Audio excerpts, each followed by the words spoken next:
Truth is, the way you exit is just as important as the way you buy. Buying is not the finish line, it's just the start. So next time you look at your portfolio, don't just ask, what do I own? Also ask, what's my exit strategy?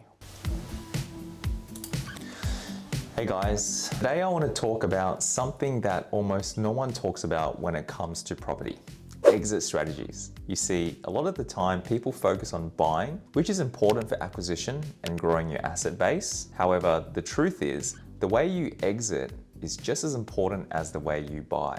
Because how you exit can be the difference between a $1 million property portfolio and a $10 million portfolio, and creating real income on net cash flow. Now, there are three main strategies when it comes to building wealth through property. The first one is you can buy and hold for the long term, potentially land bank and develop in future. So think subdivisions, knockdown rebuilds, etc. Number two, you can sell and cash in at a higher price point. Or three, you can refinance and pull out equity. I've used all three at different times in my property journey. When I started out, I didn't even think about exits at all. I just thought to myself, I'll just buy and hold forever. But the reality is markets move in cycles. Sometimes holding is great, sometimes selling frees up capital. And sometimes the best move is to just keep the property, refinance and use the equity to grow further. So I want to use this opportunity to break down the different options and when to consider them. So number one, let's talk about buy and hold. This is what most people do by default. You buy a property, you hold it for growth and cash flow. But holding, let's be clear, is not set and forget. You've got to manage it. Rents need to move with the market. Maintenance has to be done. You've also got to review your goals to see if this asset class still makes sense for your portfolio and if there is still potential for growth in the near future. I've held properties for years that made me great equity, but I've also seen markets dip. For example, I spoke about this a lot. I bought a Sydney unit in 2011 for around $428,000. It went up to $700,000 at one stage, but when I sold in 2023, I only got $560,000. Timing matters, market cycles matter, right? It doesn't always go up in a straight line. Luckily, I was able to refinance and pull the equity out when the valuation was high at $700K. The second option is selling.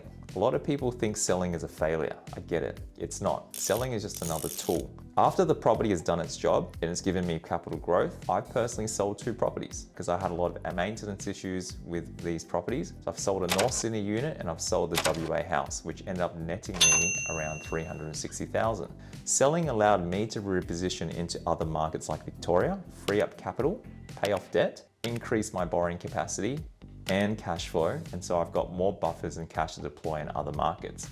Yes, selling has costs, capital gains tax, you've got advertising and stamp duty if you need to rebuy again. Generally speaking, you need to recoup around 10% of selling costs. Sometimes you might have an underperforming property that hasn't done anything for a long time. And if you cannot release any equity or have further borrowing capacity, then selling may give you the opportunity cost to buy back in another growth market. So that makes sense. The third option is, this is my favorite. It's how I scale the fastest. When you refinance, you're using equity to grow without selling. And the kicker is, you don't get taxed on equity because it's debt. So as an example, you buy 500K, a few years later it's worth 700K. Let's say the loan is 400K, so you've got 300K equity. But the banks will only lend you generally around 80% of the value, which is 560,000 in this example. If we subtract the loan, at 80% you can pull out 160,000 in equity without even selling the property. So you keep the growth, but you've also keep the property. I've done this multiple times. In 2020, I picked up properties in Queensland where the yields were strong, but the prices haven't moved for years. But by 2023, the market boomed. I refinanced, pulled the equity out to buy more, and that's how I stacked 4 in 1 year. But, and this is most important, just because you have equity doesn't mean you can always access it. It is still debt and a loan. You need to make sure you have enough income and serviceability to meet the new loan repayments. So generally speaking, the new rent of the property will cover most of the costs, but you will be negatively geared in most cases because you are using 105% debt to purchase the next property. So you need to manage the negative cash flow. So how do you decide which to execute in these strategies? I ask myself these questions. Is the property still performing? How much is it costing me to hold? Does it move me closer to my long-term goals? And what's the opportunity cost of holding, right? And that's the lesson. Buying is not the finish line, it's just the start. How you exit is also equally as important. So next time you look at your portfolio, don't just ask, what do I own? Also ask, what's my exit strategy? When do I need to potentially exit this property, right? And also, what might be the reason why I need to exit? If you can have a strong exit, you will be able to make money on that deal. So see you guys on the next video.